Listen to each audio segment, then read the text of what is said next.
This video contains news and analysis related to a recent terror attack in Kashmir. The content may include sensitive visuals and discussions that could be distressing to some viewers. Viewer discretion is advised. We strongly condemn all forms of violence and terrorism. The purpose of the content is solely to inform and create awareness based on verified reports. Top quality और consistent performance के लिए सिर्फ silver pump नाम याद रखना। আসলে পরিস্থিতির প্রভাব বলে পরিস্থিতির প্রভাবের পর পরিস্থিতির অভিঘাত বলেও একটা কথা আছে। এই মুহূর্তে পাক সেনায় কি তাহলে গণ ইস্তফা? আসিফ মুনিরের নেতৃত্বে তাদের মনোবল তলানিতে এসে ঠেকেছে। সেনাপ্রধানকে চিঠি লিখে গণ ইস্তফার কথা জানিয়েছেন লেফটেন্যান্ট জেনারেল আহমেদ বুখারী। গত 48 ঘন্টায় ইস্তফা দিয়েছেন অন্তত 250 জন অফিসার, 1200 জন জওয়ান। পাক সেনাপ্রধানকে লেখা বুখারীর চিঠি ভাইরাল হয়ে গিয়েছে। পদত্যাগের কারণ হিসেবে দেখানো হয়েছে অসুস্থতা এবং মানসিক চাপ। সায়ন্ত আমার সহকর্মী এই মুহূর্তে আমার সঙ্গে রয়েছেন। সায়ন্ত, অসুস্থতা এবং মানসিক চাপ সার্বিকভাবে যখন 250 জন অফিসার এবং 1200 জন জওয়ানের একসঙ্গে হয়, অনেকগুলো প্রশ্ন সামনে নিয়ে আসে, তাই নয় কি? একদমই শুভজিৎ, দেখো, শুধু অসুস্থতা বা শারীরিক চাপ এটা যদি সামনের দিকে দেখানো হয়, তাহলে মূলত আরেকটি বিষয় যেটা পেছনের দিকে বলা হচ্ছে সেটা হচ্ছে পরাজয়ের আতঙ্ক। 1971 হোক বা 1999 বা 1965 যুদ্ধ হোক, একের পর এক যুদ্ধে পাকিস্তান সেনাবাহিনী পরাজিত হয়েছে ভারতীয় সেনাবাহিনীর কাছে। তাই নতুন করে যেভাবে অর্থনৈতিকভাবে দুর্বল হয়ে গিয়েছে পাকিস্তান, এই অবস্থায় যুদ্ধ হলে যে পাকিস্তান সেনারা সম্পূর্ণ পর্যদস্ত হবে তা কিন্তু এই চিঠিতেই প্রমাণিত। একই সঙ্গে তুমি দেখো 1200 জন জওয়ান শুধু বললে হবে না, 250 জন যে সেনা আধিকারিক তাদের মাধ্যমে কিন্তু যুদ্ধ পরিচালনা হয়, অথচ তারাই মাস রিজাইন করেছে এবং তারা কোনোভাবেই বর্তমানে যিনি সেনা প্রধান রয়েছে, যিনি প্রধানমন্ত্রী, তাদের নেতৃত্বে এখন দেশ পরিচালনা বা সেনা পরিচালনা করা সম্ভব হচ্ছে না, সেটা মেনে নিয়ে কিন্তু তারা ইস্তফা দিয়েছেন। যদি তোমাকে আরেকটা বিষয় বলি, ডিজি আইএসপিআর কিন্তু প্রত্যেক সেনা আধিকারিক এবং সেনা জওয়ানকে বলেছে যদি তারা এটাকে রিজাইন করেন তাহলে কিন্তু আইন মোতাবেক ব্যবস্থা নেওয়া হবে।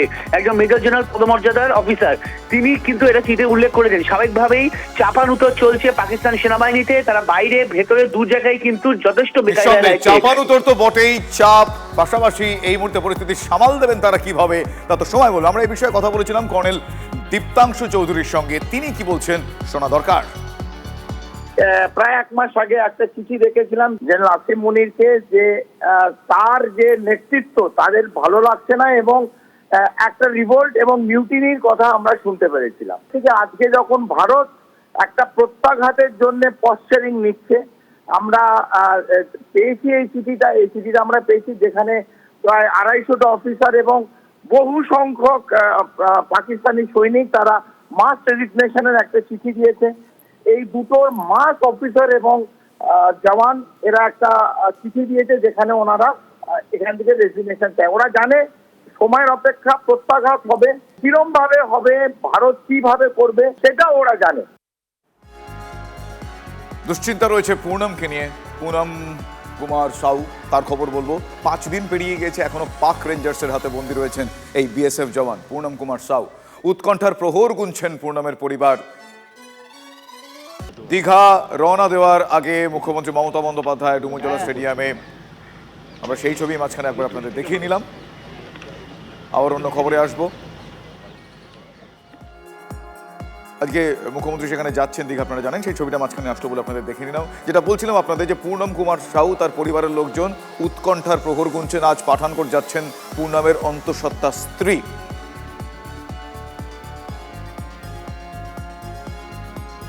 পুনম কুমার সাউ তিনি এখনো পর্যন্ত আসেননি। 6 দিন উৎকণ্ঠায় কাটছে। তার স্ত্রী রজনী সাউ তিনি অপেক্ষা করছেন। আজকে কি আপনি পাঠানকোট যাচ্ছেন? কিভাবে যাচ্ছেন? বাই ফ্লাইটে যাচ্ছি। কোথায় কোথায় যাবেন?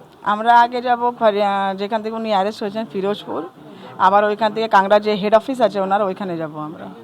এই যে আপনি যাবেন, এই জায়গায় গিয়ে আপনি কি জানতে চাইবেন? আমি সিও স্যার, দেখুন সিও স্যার তো কথা হচ্ছে না আমার, না ওনার ফোন নাম্বার আছে আমার কাছে, তো আমি ওনার কাছে গিয়ে শুধু একটাই জিনিস জানতে চাই কি স্যার আপনি বলুন কি করে আগে কাজ চলছে বা কত দিনে ওনার রিহাই করা হবে, সেগুলো আমি জানতে চাইছি একটু। ওনার সাথে আমি ডাইরেক্ট কথা বলতে চাইছি, আর কিছু না।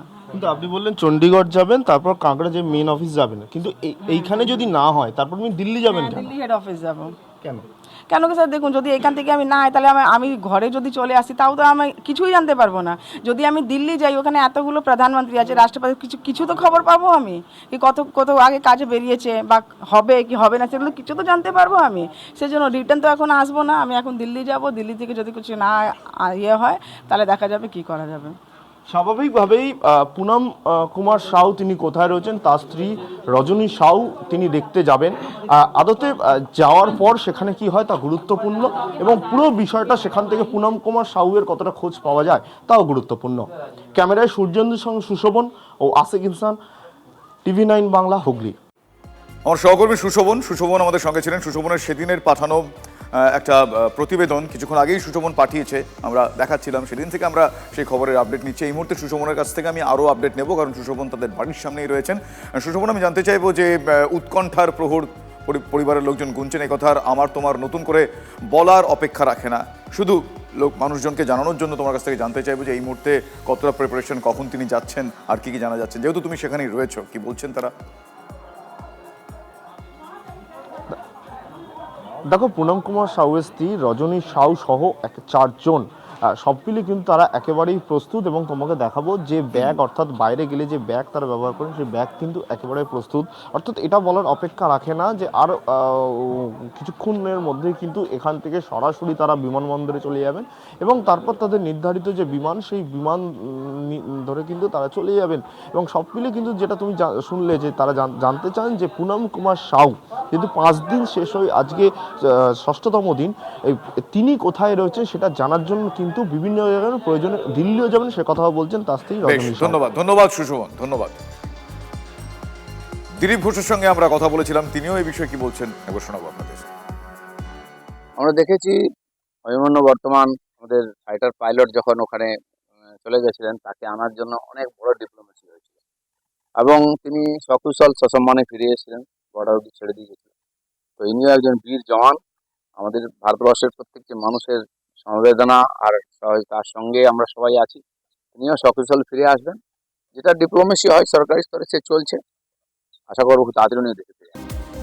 পহেলগাঁওয়ে হত্যাকাণ্ডের প্রতিবাদ, সিকিমে বিশাল মোমবাতি মিছিলের আয়োজন। সিকিমের মুখ্যমন্ত্রী প্রেম সিং তামাং এর নেতৃত্বে মোমবাতি মিছিল। নৃশংস হত্যাকাণ্ডের প্রতিবাদে পাল্টা প্রত্যাঘাত চাইছে সিকিম।